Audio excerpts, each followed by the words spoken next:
قرآن حکیم کے اندر اللہ رب العالمین کا تعارف، یعنی اللہ رب العالمین کے نام اور اللہ تعالیٰ کی صفات، یہ بہت زیادہ موجود ہے اور اتنی کثرت سے موجود ہے کہ قرآن حکیم میں کسی اور چیز کا اگر ذکر ہے تو ان دونوں ذکر کو ملایا نہیں جا سکتا۔ قرآن حکیم میں اللہ رب العالمین کا تعارف، اللہ رب العالمین کی معرفت اور اللہ رب العالمین کی اسماء اور صفات کا ذکر اتنی کثرت سے ہے کہ کسی اور چیز کا جو ذکر موجود ہے قرآن حکیم میں، اس سے یہ کہیں زیادہ ان کو موازنہ نہیں کر سکتے ہم، اتنا زیادہ ہے۔ اس لیے کہ اللہ رب العالمین کا ذکر یہ سب سے افضل ترین چیز ہے، سب سے افضل ترین، سب سے عظیم چیز اور سب سے بلند چیز ہے۔ شیخ الاسلام ابن تیمیہ رحمۃ اللہ علیہ کہتے ہیں کہ قرآن حکیم میں اللہ رب العالمین کے نام اور صفات اور اللہ تعالیٰ کے افعال کا ذکر کھانے پینے اور جنت کی نعمتوں کے تذکرے سے بھی زیادہ ہے۔ کھانے پینے کا بھی ذکر قرآن میں موجود ہے، جنت کی نعمتوں کا بھی ذکر ہے، آخرت کا بھی ذکر ہے۔ ان تمام ذکر سے زیادہ اللہ رب العالمین کے نام کا، اللہ رب العالمین کی صفات کا اور اللہ رب العالمین کے افعال کا جو وہ کائنات کو چلانے میں انجام دیتا ہے، ان تمام چیزوں کا ذکر ہے۔ اور وہ یہ کہتے ہیں کہ وہ آیات جس میں اللہ رب العالمین کے نام کا ذکر ہے، اللہ رب العالمین کی صفات کا ذکر ہے، یہ تعداد میں بھی آخرت کے ذکر سے زیادہ ہے۔ آخرت کا تذکرہ موجود ہے قرآن حکیم میں، لیکن اس سے زیادہ اگر ہم گنیں گے، شمار کریں گے یا احصاء کریں گے تو ہمیں اللہ رب العالمین کے ناموں کا تذکرہ، صفات کا ذکر زیادہ ملے گا۔ اب مثال کے طور ہم تین چیزیں یہاں پر لیں گے تاکہ بات بالکل واضح ہو جائے۔ قرآن حکیم میں سب سے عظیم آیت کون سی؟ کون سی سب سے عظیم آیت؟ کون جواب دے گا؟ آیت الکرسی۔ سبحان اللہ، ماشاءاللہ، بارک اللہ۔ آیت الکرسی کو سب سے عظیم آیت قرآن حکیم میں کہا گیا ہے نا۔ صحابی رسول حضرت ابی ابن کعب کو نبی کریم صلی اللہ علیہ وسلم نے پوچھا کہ تمہیں معلوم ہے کہ قرآن حکیم میں سب سے عظیم ترین آیت کون سی ہے؟ تو انہوں نے جواب میں کیا کہا؟ اللہ لا الہ الا هو الحی القیوم۔ سب سے عظیم آیت ہوگی۔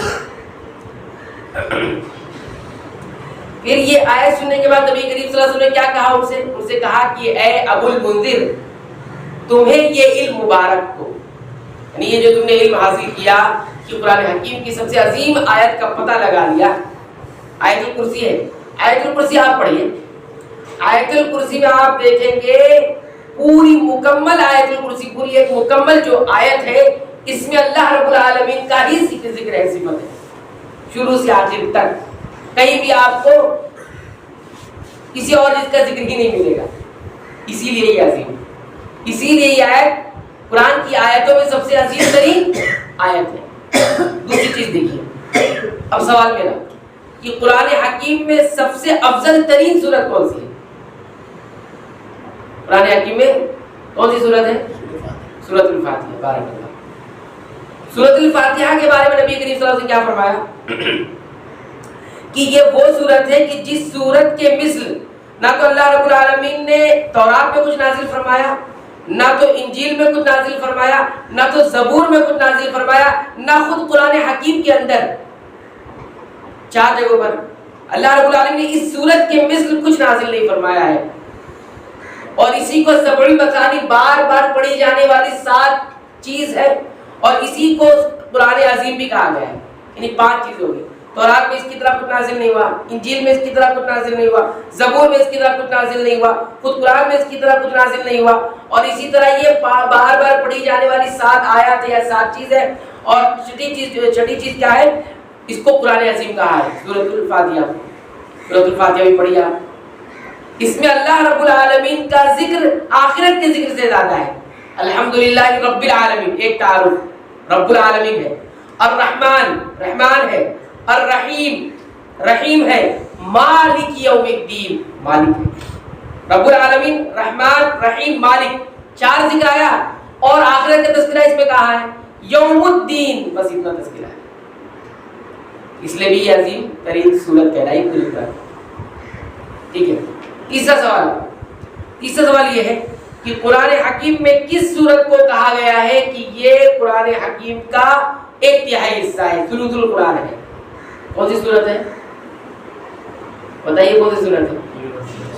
اس کا پورا خطبہ ہوا ہے ہمارا، سورۃ الاخلاص۔ بارک اللہ۔ سورۃ الاخلاص، قل هو اللہ احد ہے نا، قل هو اللہ احد، یہ قرآن حکیم کی ایک تہائی سورت کہلائی، یعنی قرآن حکیم کا ایک تہائی حصہ ہے ثلث القرآن، 1/3 تین حصہ قرآن حکیم کو کریں آپ تو پورا ایک حصہ اس سورت کے اندر آ گیا۔ اور اس سورت کی بارے میں نبی کریم صلی اللہ علیہ وسلم نے کیا فرمایا؟ ثلث القرآن کو فرمایا ہی، ساتھ میں ساتھ یہ بھی صحیح حدیث سے ثابت ہے کہ وہ صحابی جو اس سورت کو ہر رکعت میں پڑھتے، نماز پڑھاتے تو ہر رکعت پہ پڑھتے، سورت پڑھتے، کوئی آیت پڑھتے اس کے بعد یہ پڑھتے۔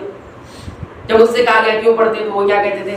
وہ کہتے تھے کہ میں اس سورت سے محبت کرتا ہوں، اور محبت اس لیے کرتا ہوں کیونکہ یہ رحمان کی صفت ہے، یعنی اللہ رب العالمین کی صفت ہے۔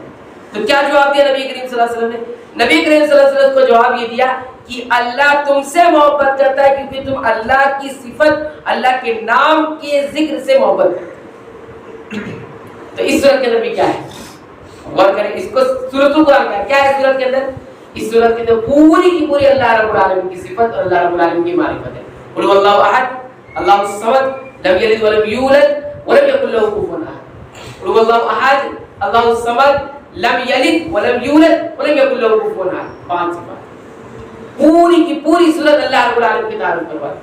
تو یہ تین بطور مثال ہم نے ذکر کیا کہ یہ تینوں چیزیں ہیں۔ سب سے عظیم آیت آیت الکرسی، پورا کا پورا اللہ رب العالمین کی معرفت، اللہ رب العالمین کی تعارف ہے۔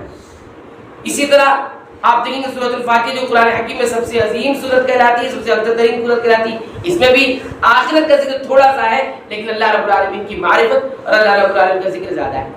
اسی طرح قل اللہ احد دیکھیے، اس کے اندر بھی جو قرآن حکیم کا ایک تہائی حصہ ہے، اور غیر علم کہتے ہیں کہ قرآن حکیم میں تین حصوں میں تقسیم کر دیں جو قرآن حکیم میں ہے، تو ایک تو اللہ رب العالمین کا تعارف ہے، دوسرا احکام ہے، اور تیسرا آخرت کا تذکرہ ہے۔ پورا قرآن حکیم اللہ رب العالمین کا تعارف اور اسی طرح احکامات، یعنی زندگی کیسے گزارنی ہے، کیا کرنا ہے کیا نہیں کرنا ہے، اور اس کے بعد آخرت کا ذکر، یہ تین ذکر ہے۔ تو ایک ذکر پورا کا پورا اس سورت کے اندر ہے، تین حصہ کریں گے تو ایک حصہ پورا۔ تو یہ تینوں چیز افضل ترین کیوں کہلائی ہے؟ یہ غور کرنے کی چیز ہے، وہ اس وجہ سے کہلائی ہے کہ اللہ رب العالمین کا تعارف اس کے اندر ہے۔ اس اعتبار سے ہمیں یہ بھی معلوم ہوا کہ جو اللہ کے ذکر، اللہ کے تعارف سے محبت کرتا ہے اور اسے حاصل کرنے کی کوشش کرتا ہے تو اللہ رب العالمین اس سے محبت کرتا ہے، جیسے کہ حدیث کے اندر آیا کہ اللہ رب العالمین محبت فرماتے ہیں۔ تو اس اعتبار سے ہمیں اس علم کا جو علم ہم شروع کرنے جا رہے ہیں کہ اللہ رب العالمین کا تعارف حاصل کرے، جو خود قرآن حکیم کے اندر موجود ہے، احادیث میں موجود ہے، تو وہ کتنے شرف کی بات ہے، کتنی سعادت کی بات ہے۔ ہمیں چاہیے کہ ہم اس کو حاصل کریں، اور اللہ تعالیٰ نے اپنے بندوں کو اس بات سے ڈرایا بھی ہے، یا ایھا الذین آمنوا، اے ایمان والو، لا تلہکم اموالکم ولا اولادکم، کہ تمہیں غافل نہ کر دے، مشغول نہ کر دے تمہارے مال، تمہاری اولاد، کس سے؟ عن ذکر اللہ، اللہ کے ذکر سے۔ اللہ کے ذکر سے کیا مراد؟ عملاً بھی اللہ کے ذکر سے تمہیں مشغول نہ کر دے، اور علماً بھی کہ تم اللہ کا علم حاصل ہی نہ کرو، اللہ کا تعارف حاصل نہ کرو۔ تو یہ اللہ کے ذکر سے کون سی چیز غافل؟ انسان کا مال اور انسان کی اولاد، یہ تو غافل کرتی ہے۔ مال کے چکر میں انسان اللہ کے ذکر سے غافل ہو رہا ہے زیادہ کی حوث میں، اور اسی طرح اولاد کے پیچھے اتنا لگا ہوا ہے کہ اسی کے لیے کما رہا ہے، اسی نے کہ حلال اور حرام کی تمیز کھو بیٹھا ہے، اسی کے لیے سب کچھ کر رہا ہے، اس سے بھی اللہ کے ذکر سے غافل ہو جاتا ہے۔ وَمَن يَفْعَلْ ذَلِكَ، جو ایسا کرے گا، یعنی مال اور اولاد کے چکر میں اللہ کے ذکر سے غافل ہو جائے گا، اللہ کا تعارف نہیں حاصل کرے گا عملاً چاہے علماً، وَمَن يَفْعَلْ ذَلِكَ فَأُولَٰئِكَ هُمُ الْخَاسِرُونَ، یہی لوگ خسارہ اٹھانے والے ہوں گے۔ یہ اللہ تعالیٰ کا خسارہ اٹھانے والوں کا ذکر کون کر رہا ہے؟ اللہ رب العالمین۔ یہ خسارہ اٹھائیں گے، نقصان اٹھائیں گے، تو کیوں ہم ایسا نقصان اٹھائیں جو جس کو نقصان اٹھانے والا اللہ کہتے ہیں؟ تو یہ اس علم کی اہمیت اور فضیلت اس تینوں چیزوں سے بھی معلوم ہوئی۔